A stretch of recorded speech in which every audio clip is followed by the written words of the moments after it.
Welcome back everyone. In this video we will talk about the chapter in exercise of work energy and power. Class 9th में जो chapter है work energy and power उसके chapter इन exercise के बारे में हम discuss करेंगे. इट इज़ वेरी इंपॉर्टेंट तो listen it carefully. Let's start our video. पहला जो एक्सरसाइज दिया हुआ है, look at the activities listed below. Reason out whether or not work is done in the light of your understanding of the term work.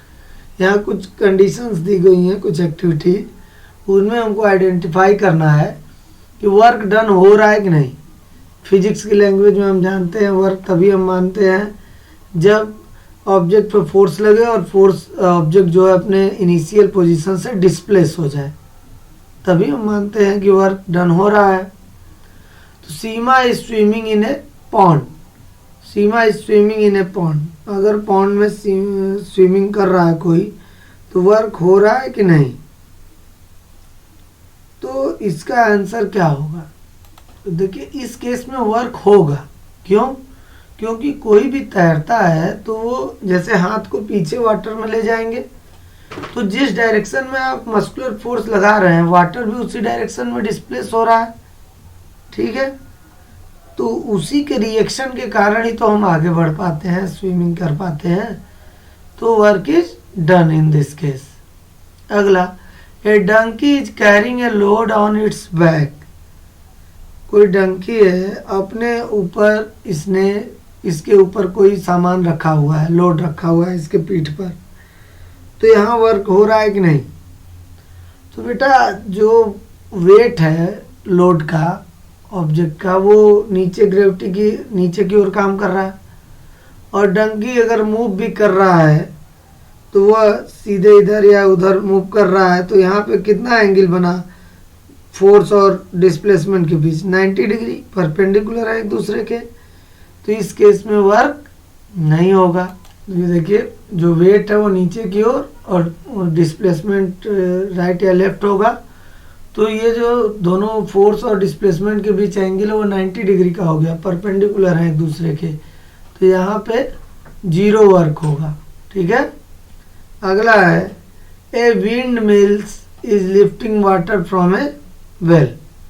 Wind mills is lifting water from A well. कुएं से पानी निकाल रहा है हवा से चलने वाला एक लिफ्ट. तो देखते हैं इसमें वर्क होगा. तो देखिए इस केस में भी वर्क होगा. क्यों? क्योंकि जिस डायरेक्शन में फोर्स लग रहा है, ऊपर की तरफ फोर्स लग रहा है और वाटर भी उसी डायरेक्शन में डिस्प्लेस हो रहा है. ठीक है, that is it is changing the position of water. Force लगने पर पोजीशन में चेंजिंग आ रहा है. It means work will done. Work होगा यहाँ. अगला है, a great plant is carrying out photosynthesis. अरे भाई अब फोटोसिंथेसिस में वर्क डन कहाँ से साइंस के लैंग्वेज में आएगा. No work is done because there is no force and displacement. इस केस में ना कोई फोर्स लग रहा है ना ही कोई डिस्प्लेसमेंट हो रहा है, इसलिए यहाँ no work done. An engine is pulling a train. एक इंजन है जो ट्रेन को खींच रहा है. इस केस में वर्क होगा कि नहीं. तो होगा. Work is done because engine is changing the position of the train. Work will done. अगला, food grains are getting dried in the sun. अब सन की धूप में फूड ग्रेन्स को सुखाया जा रहा है. तो यहाँ कोई वर्क डन होगा. No work is done because there is no force and no displacement. अगला, a sail boat is moving due to wind energy. जो सॉयल बोल दिया मैंने, ए सेल बोट. जो व्यापारियों की बोट होती है जिनमें बड़े बड़े कर्टेन लगे रहते हैं बोट पर, तो विंड एनर्जी के कारण वो वाटर में मूव कर रहा है रिवर में. यहाँ वर्क होगा. Yes, work is done because the force acting on the boat is moving it. जो सेल है बोट पर लगा हुआ पर्दा है उससे एयर टकराती है और वह एयर को रोकता है, जिसकी वजह से एयर फोर्स लगाती है उसके ऊपर, और फोर्स जिस डायरेक्शन में लगता है बोट भी उसी डायरेक्शन में मूव करती रहती है। तो यहाँ पे चेंज इन पोजीशन हो रहा है, इसलिए वर्क डन होगा। इसका आंसर यहाँ हमने दे दिया है, आप यहाँ से आंसर को कंप्लीट कर सकते हैं। जो लोग अपने से आंसर कंप्लीट कर सकते हैं अच्छी बात है, और जिन्हें कोई प्रॉब्लम हो रही है they can watch it from here.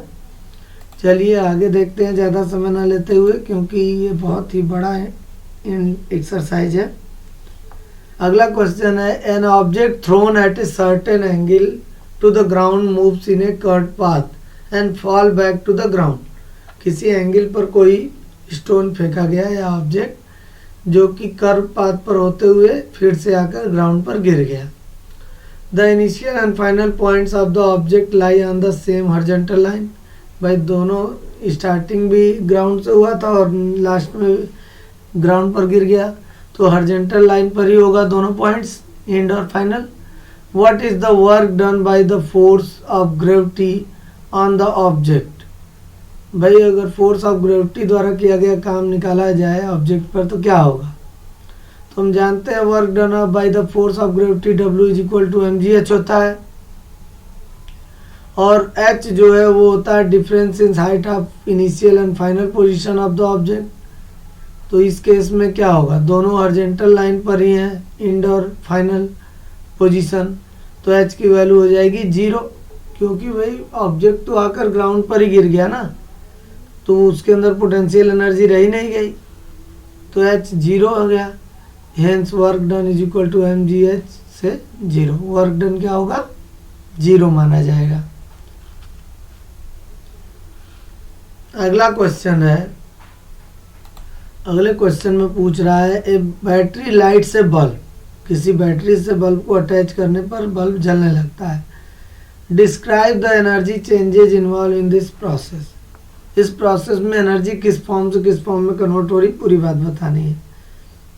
तो देखिए, इन this case given in the question the battery has chemical energy which is converted into electrical energy. ठीक, बैटरी में केमिकल एनर्जी थी जिसको उसने कन्वर्ट कर दिया इलेक्ट्रिकल एनर्जी में। अब electrical energy provided to bulb.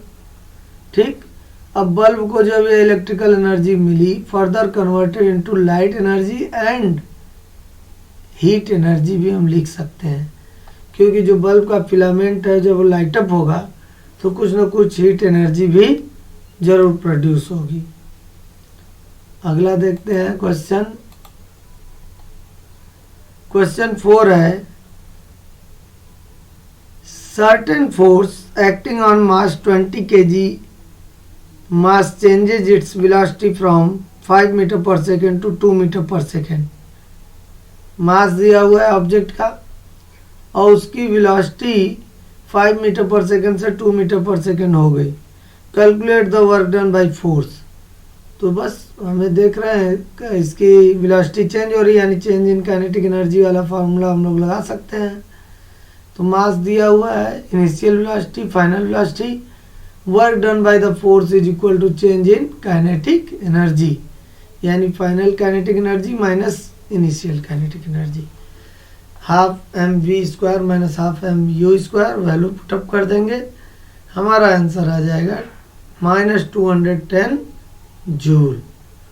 अब निगेटिव साइन किस बात को रिप्रेजेंट कर रहा है, क्योंकि ब्रेक लगाया जा रहा है ना ऑब्जेक्ट पर, यानी इधर फोर्स लगा रहा है उसके अपोजिट डायरेक्शन में डिस्प्लेसमेंट हो रहा है, तो इसलिए ये निगेटिव वर्क डन हो गया, -210 जूल। अगला क्वेश्चन है, mass of 10 kg is at a point A on the table. Table पर ए पॉइंट पर 10 kg मास रखा हुआ था। It is move to point B, और उसे फोर्स लगाकर पॉइंट बी तक लाया गया टेबल पर ही। If the line joining A B is horizontal, what is the work done on the object by gravitational force. तो ग्रेविटेशनल फोर्स द्वारा ए से बी तक ले जाने में कितना काम करना पड़ा, एक्सप्लेन योर आंसर। अब भाई एक ही टेबल पर रखा हुआ है और उसी टेबल पर एक स्थान से दूसरे स्थान पर आपने फोर्स लगा के ऑब्जेक्ट को डिस्प्लेस किया, तो अगर ये पूछता कि आपके द्वारा कितना वर्क डन किया गया, तब तो आप कर सकते थे, कुछ ना कुछ वर्क डन आता, क्योंकि आपने जिस डायरेक्शन में फोर्स लगाया उस डायरेक्शन में वो डिस्प्लेस हो गया। लेकिन यहाँ पर यह पूछ रहा work done by gravity, gravitational force द्वारा वर्क डन। तो ग्रेविटेशनल फोर्स द्वारा अगर वर्क डन हम देखें तो ग्रेविटेशनल फोर्स यानी उसका वेट नीचे की तरफ काम कर रहा है और डिस्प्लेस वो राइट डायरेक्शन में या लेफ्ट डायरेक्शन में हो रहा है। तो इस तरह से भी देखें तो हम ग्रेविटेशनल फोर्स और डिस्प्लेसमेंट के बीच 90 डिग्री का एंगल बन रहा है, परपेंडिकुलर है एक दूसरे के, तो वर्क डन 0 होगा। और अगर दूसरे तरीके से भी देखें तो भाई उसकी हाइट में तो कोई डिफरेंस आया नहीं, जितनी ऊंचाई पे टेबल था ए से बी तक हमने शिफ्ट कर दिया, उसके हाइट में किसी तरह का कोई चेंज नहीं हुआ, क्योंकि उसका इनिशियल और final position same horizontal line पर है। तो एच की वैल्यू क्या हो गई 0। तो जब वो एच की वैल्यू यानी difference in the height of the object, तो डिफरेंस हुआ ही नहीं कुछ, एच हाइट पर ही ए है, एच हाइट पर ही बी है, तो कोई डिफरेंस हुआ ही नहीं। तो एच इज इक्वल टू 0। तो एम जी एच में एच की वैल्यू रख देंगे तो हमको वर्क डन मिलेगा 0। तो दोनों तरीके से आप हाइट के थ्रू भी समझा सकते हैं, या फिर आप वेट और डिस्प्लेसमेंट परपेंडिकुलर है यह भी दिखाकर आप बता सकते हैं कि work done will be 0। Next question है the potential energy of a freely falling object decreases progressively. कोई फ्रीली फॉलिंग ऑब्जेक्ट है, जैसे जैसे वो नीचे आएगा हाइट कम होती जाएगी, ऊंचाई, तो उसकी पोटेंशियल एनर्जी घटती जाएगी। Does this violate law of conservation of energy. क्या यह कंजर्वेशन ऑफ एनर्जी का विरोध कर रहा है? क्योंकि कंजर्वेशन ऑफ एनर्जी ये कहता है कि एनर्जी हमेशा कंजर्व रहती है। तो अगर पोटेंशियल एनर्जी घट रही है और आपको लगता है कि ये कंजर्वेशन ऑफ एनर्जी का वायलेशन है या नहीं है, तो क्यों? आंसर देखिए, it is true that the potential energy of freely falling object decreases progressively. ये तो सच है कि जैसे जैसे नीचे आएगा ऑब्जेक्ट ऊंचाई कम होती जाएगी, एच की वैल्यू घटती जाएगी, तो पोटेंशियल एनर्जी भी घटती जाएगी, क्योंकि पोटेंशियल एनर्जी का फार्मूला होता है एम जी एच। जैसे जैसे एच घटेगा एनर्जी भी घटेगी। लेकिन as the object falls down, जैसे जैसे ऑब्जेक्ट नीचे गिरते जा रहा है, इट्स स्पीड इंक्रीजेज प्रोग्रेसिवली, इसकी स्पीड भी तो लगातार बढ़ रही है। That is the kinetic energy of the object increases progressively. तो भाई एक तरफ पोटेंशियल एनर्जी घट रही है तो दूसरी तरफ काइनेटिक एनर्जी भी तो उसकी बढ़ रही है, स्पीड भी तो बढ़ रही है। Now we can say that the law of conservation of energy is not violated.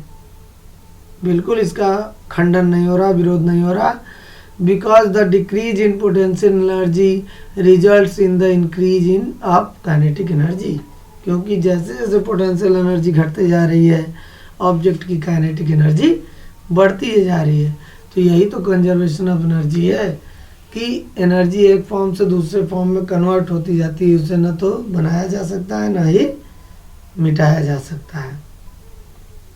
अगला है what are the various energy transformation that occur when you are riding a bicycle. जब कोई बाइसिकल आप चलाते हो तो एनर्जी किस फॉर्म से किस फॉर्म में कन्वर्ट होती है? तो कई तरह है। अगर आप देखें, in this case of bicycle the muscular energy is converted into the kinetic energy of bicycle। जब हम मस्कुलर एनर्जी यूज करते हैं तभी तो साइकिल आगे बढ़ती है, पैडल को मूव कराते हैं। तो यही मस्कुलर एनर्जी किस में कन्वर्ट हो जाती है? काइनेटिक एनर्जी में। अगर लंबे समय तक हम साइकिल को चलाते रहें तो मस्कुलर एनर्जी काइनेटिक एनर्जी में तो कन्वर्ट होती ही है, साथ ही साथ हीट एनर्जी में भी कन्वर्ट होती है। हमको गर्मी महसूस होने लगती है, होती है ना। तो कई तरह से इसे देखा जा सकता है। अगला है does the transfer of energy takes place when you push a huge rock with all your might and fail to move it? क्या इस केस में भी एनर्जी ट्रांसफ़र होती है कि आप बड़े से एक रॉक को पूरा फुल फोर्स लगाकर उसे मूव कराना चाहते हैं और मूव नहीं करा पाते? Where is the energy you spend going? तो वो मूव तो नहीं होता, वर्क डन तो जीरो हो गया क्योंकि पोजीशन चेंज नहीं हुई। लेकिन जो एनर्जी आपने खर्च की, क्योंकि आप थक तो जाते ही हैं, तो वो एनर्जी गई कहाँ, खर्च कहाँ हुई? भाई जब हम लोग रॉक पर फोर्स लगाते हैं तो रॉक भी तो हम पर फोर्स लगाएगा due to the Newton's third law of motion, जो एक्शन रिएक्शन फोर्स है। जब आप एक्शन लगाओगे रॉक पे तो रॉक भी रिएक्शन लगाएगा। The muscular energy spend by us in the process is used to oppose the huge force acting on us due to the rock. तो ये जो फोर्स हम लगा रहे हैं, ये फोर्स उसी रिएक्शन फोर्स को मेंटेन करने में, मैनेज करने में, अपोज करने में खर्च होता है, जिसके कारण हम थकान महसूस करते हैं। ठीक है, नेक्स्ट क्वेश्चन देखते हैं। नेक्स्ट है, a certain house hold has consumed 250 units of energy during a month. Her month में, किसी महीने में उनकी खर्च 250 यूनिट है। How much energy is this in joule?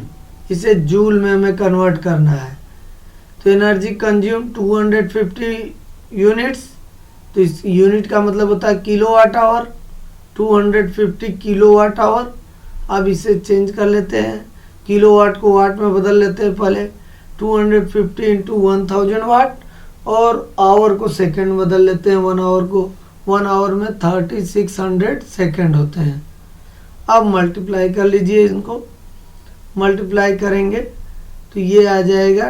देखिए यहाँ पे वाट को भी इसने चेंज कर दिया जूल पर सेकंड में। यूनिट देख रहे हैं भाई, पावर की यूनिट वाट भी होती है और जूल पर सेकंड भी होती है। तो यहाँ यूनिट वाट की जगह जूल पर सेकंड लिख लिया इन्होंने।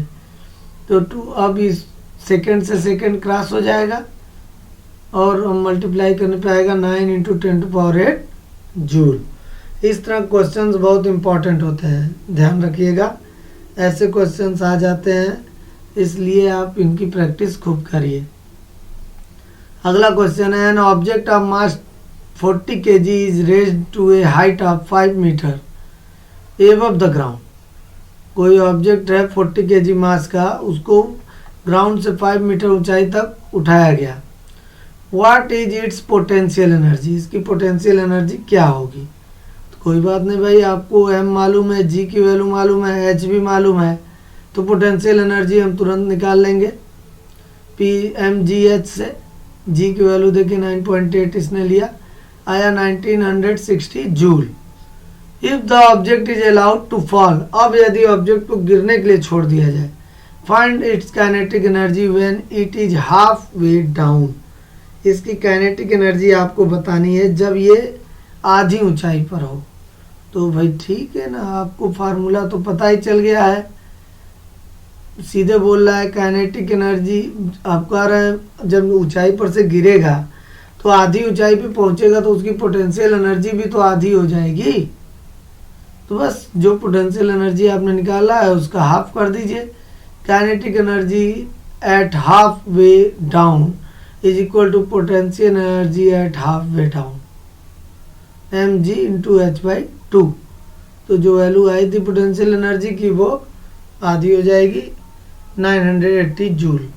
अरे आप ही सोचिए कि 5 मीटर ऊंचाई तक आप उठा के ले गए, तो वहाँ पे जो पोटेंशियल एनर्जी स्टोर हुई ऑब्जेक्ट में, जब उसे हम छोड़ेंगे तो वही पोटेंशियल एनर्जी तो काइनेटिक एनर्जी में कन्वर्ट होना शुरू होगी, और जब आधे रास्ते तक पहुँचेगी तब तक आधी पोटेंशियल एनर्जी आधे काइनेटिक एनर्जी में कन्वर्ट हो चुकी होगी। तो वही आधा पोटेंशियल एनर्जी देखिए हमने निकाल दिया बाई 2 करके, तो उस पोजीशन पे 980 जूल काइनेटिक एनर्जी उस ऑब्जेक्ट की होगी। Next question, what is the work done by the force of gravity on a satellite moving around the earth? Earth के चारों ओर जो सैटेलाइट घूम रहे हैं उनके द्वारा किया जाने वाला काम कितना होगा?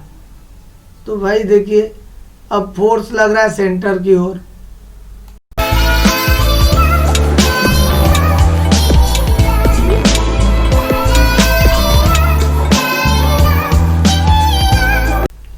और ऑब्जेक्ट मूव कर रहा है टेंजेंशियल डायरेक्शन में, देख रहे हैं, तो दोनों एक दूसरे के परपेंडिकुलर हैं, इनके बीच 90 डिग्री का एंगल बन रहा है। तो देखिए भाई, the satellite round the earth moves in a circular orbit, here the force of gravity acts toward the centre of the earth. Force of gravity earth के सेंटर की ओर काम कर रही है। And displacement of the satellite is along the tangent of circular path, और जो velocity है सैटेलाइट की वो टेंजेंशियल पाथ पे है, स्पर्श रेखा पर है। That means the force and displacement are perpendicular to each other. देख रहे हैं, फोर्स और डिस्प्लेसमेंट परपेंडिकुलर है हर पॉइंट पे। कहीं भी जाएंगे आप, किसी भी पॉइंट पे आप टेंजेंशियल लाइन ड्रा करेंगे और उसे रेडियस से मिलाकर देखेंगे तो उनके बीच 90 डिग्री एंगल बनेगा, दोनों परपेंडिकुलर होंगे। तो ऐसे केस में F S cos theta formula हम जानते हैं वर्क डन का, थीटा का वैल्यू 90 डिग्री क्योंकि परपेंडिकुलर है। तो अब आपको देखिए यहाँ पे वैल्यू मिल गई F S cos 90 degree, cos 90 degree की वैल्यू होती है 0। No work is done by the force of gravity. जो सैटेलाइट्स हमारे अर्थ के चारों तरफ मूव कर रहे हैं उन पर ग्रेविटी द्वारा किया जाने वाला वर्क क्या हो रहा, 0 होता है। Can there be displacement of an object in the absence of any force acting on it. क्या ऐसा हो सकता है कि किसी ऑब्जेक्ट पे कोई फोर्स ही ना काम कर रहा हो और इसके बाद भी डिस्प्लेसमेंट हो? Think, discuss this question with your friends and teachers. ऐसा पॉसिबल तभी है जब ऑब्जेक्ट कांस्टेंट वेलोसिटी से मूव कर रहा हो, ठीक है, मतलब कि देयर इज नो एक्सेलरेशन, उसमें उसकी वेलोसिटी में किसी तरह का चेंज आ ही नहीं रहा है, एकदम एक वेलोसिटी से वो मूव किए जा रहा है। तो इस केस में क्या होगा कि उस पर कोई फोर्स देखिए काम नहीं करेगा, लेकिन ऑब्जेक्ट इज मूविंग यानी कि डिस्प्लेसमेंट हो रहा है, ऑब्जेक्ट वन पोजीशन से दूसरी पोजीशन तक जा रहा है। तो कंडीशन यही है, कांस्टेंट वेलोसिटी से ऑब्जेक्ट मूव करे तभी ऐसा हो सकता है। अगला क्वेश्चन है, a person holds a bundle of hay over his head for 30 minutes and get tired. कोई पर्सन है, कोई बोझ जो है अपने सिर पर लिए हुए है और 30 मिनट तक उसको लिए हुए है और वो थक गया। Has he done some work और नॉट, उसने कुछ काम किया कि नहीं? तो भाई कहाँ काम किया? फिजिक्स की लैंग्वेज में कहें अगर तो the person has no movement, that is his displacement is 0। जब मूव ही नहीं किया, डिस्प्लेसमेंट 0 हुआ। दो person has done no work, काम नहीं किया उसने, ठीक है। Work is done only when the object is displaced.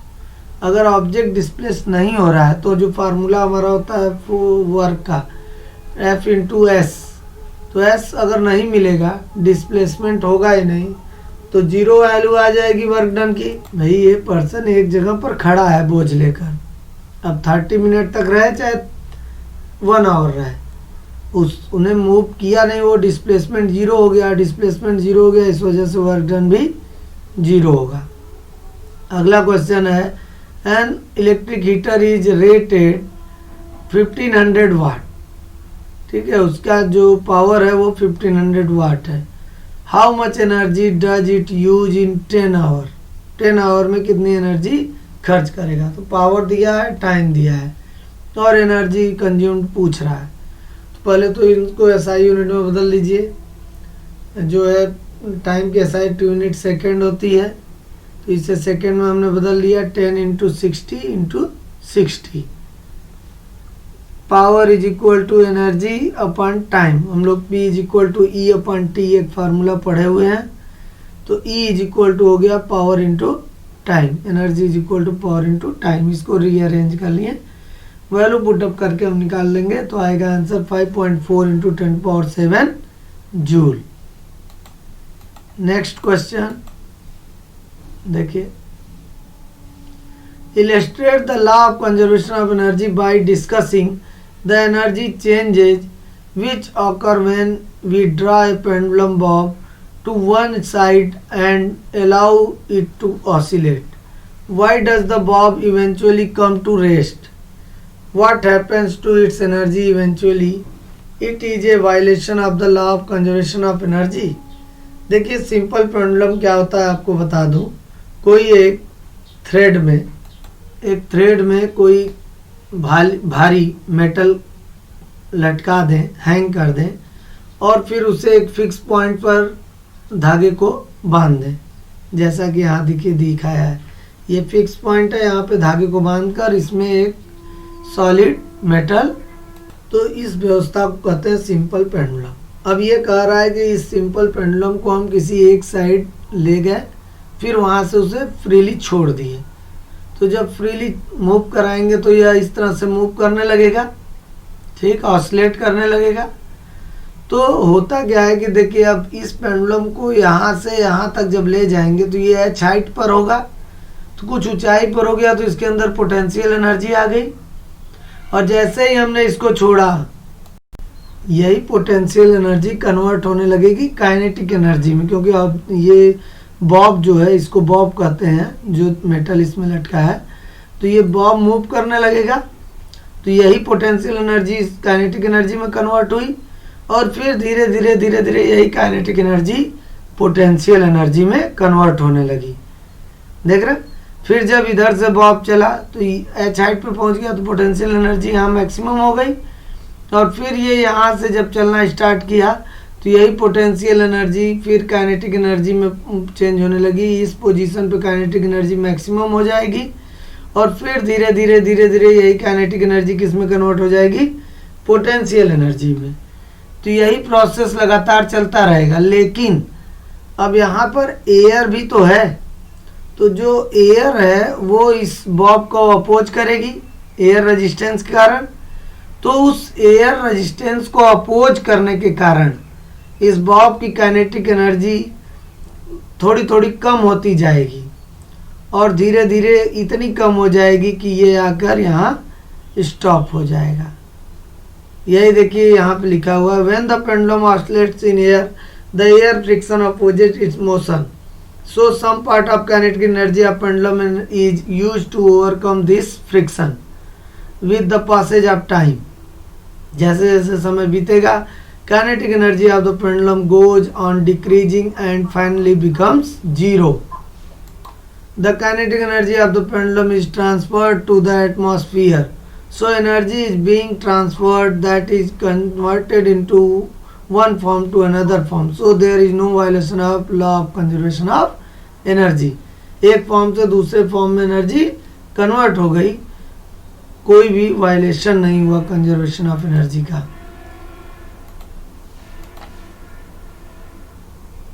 Next question है, an object of mass m is moving with a constant velocity v, how much work should be done on the object in order to bring the object to rest।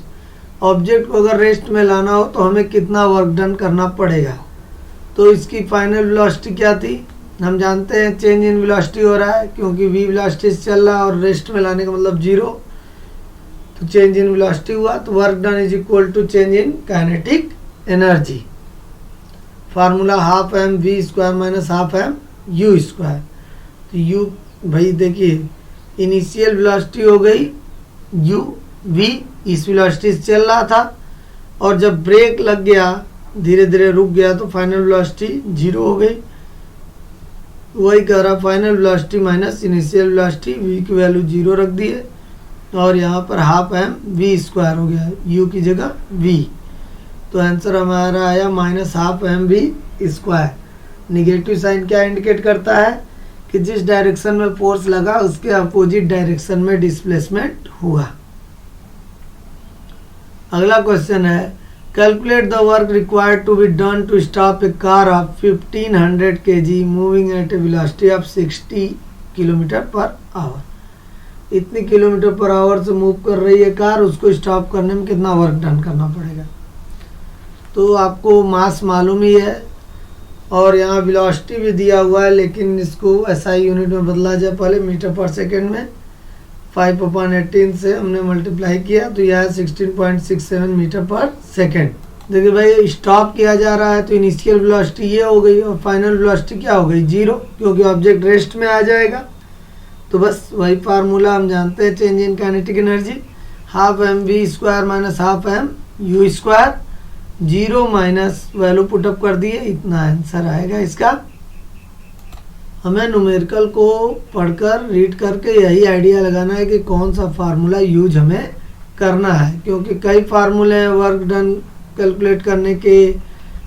Formula तो basic एक ही है, force into displacement, लेकिन अलग अलग रूपों में भी इसे बनाया जा सकता है। अब जैसे न्यूमेरिकल में यदि मास इनटू एक्सेलरेशन दिया होता और डिस्प्लेसमेंट दिया होता तो m इंटू ए इंटू एस हम करते हैं, तो अलग अलग जगह अलग अलग फार्मूला यूज किया जा सकता है। ध्यान दीजिए। अब क्वेश्चन नंबर 18, यहाँ कुछ केसेस दिए हुए हैं जिसमें फोर्स और डिस्प्लेसमेंट की डायरेक्शन शो की गई है, ठीक है।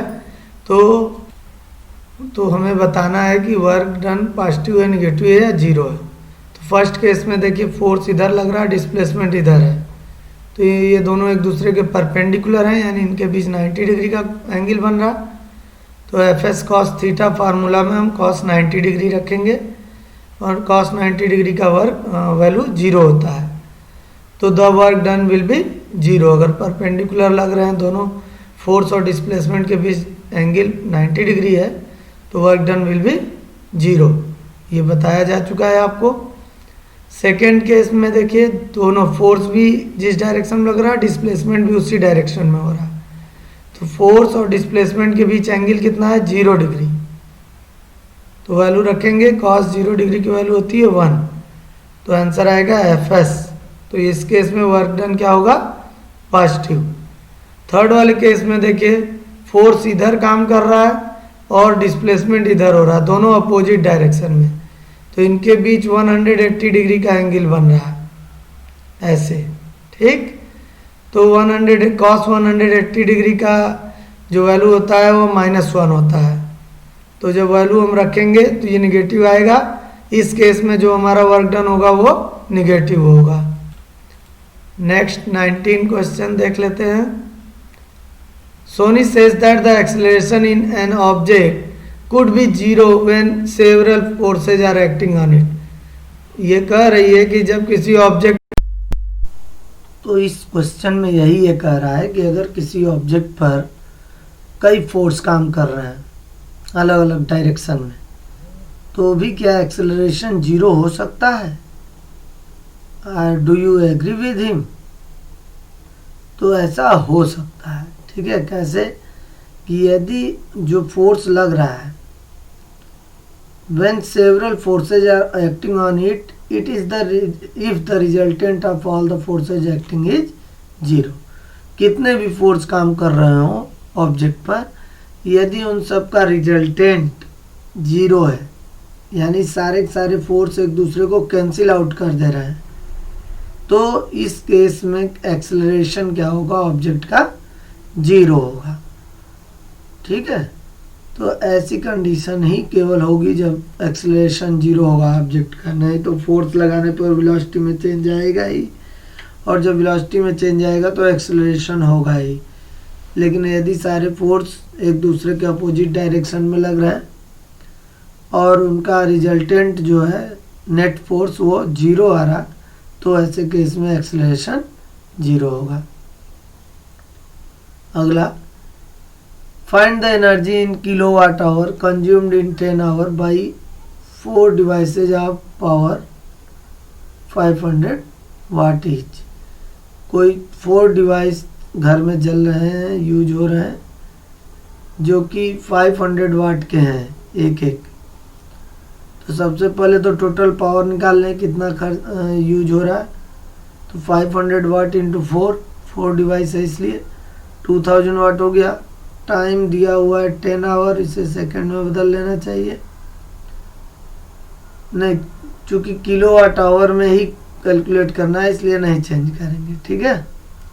तो 2000 वाट एंड 10 आवर, तो energy consumed is equal to power into time formula हम जानते हैं P is equal to E by T, जिसको रीअरेंज करके हमने E is equal to P into T कर लिया। P की वैल्यू हमने 2000 रखा, T की वैल्यू 10 आवर। 2000 वाट को हम 2 किलोवाट कर सकते हैं, तो आएगा 20 किलोवाट आवर। 20 किलोवाट आवर, ठीक। अब ये 20 किलोवाट आवर हमारा रिजल्ट हुआ। अगला क्वेश्चन है, ए freely falling object eventually stop on reaching the ground. कोई ऑब्जेक्ट को, जब हम फ्रीली फॉलिंग ऑब्जेक्ट है वो जब ग्राउंड पे पहुंचता है तो वही स्टॉप हो जाएगा। What happens to its kinetic energy, तो जो उसके अंदर काइनेटिक एनर्जी थी उसका क्या हुआ। तो when freely falling object strikes the earth then some sound and heat is produced. जैसे ही ऑब्जेक्ट ग्राउंड से टकराएगा तो साउंड प्रोड्यूस होगी, क्योंकि उस जगह टकराया इसलिए कुछ हीट प्रोड्यूस होगी। So the kinetic energy of the object converts into sound energy and heat energy. Sound energy और हीट एनर्जी में वो काइनेटिक एनर्जी कन्वर्ट हो जाएगी। तो ये पूरा का पूरा चैप्टर एंड एक्सरसाइज जो दिया हुआ है एनसीईआरटी बुक में वर्क पावर एंड एनर्जी का, उस चैप्टर का मैंने एक्सप्लेन कर दिया है, आप यहाँ से समझ सकते हैं। इसके बाद भी अगर आपको प्रॉब्लम होती है तो आप कमेंट करके पूछ सकते हैं, I will try to resolve your problem. और यदि वीडियो पसंद आए तो लाइक करें, शेयर करें, कमेंट करें और सब्सक्राइब करें, बेल आइकन भी प्रेस करें। Thank you.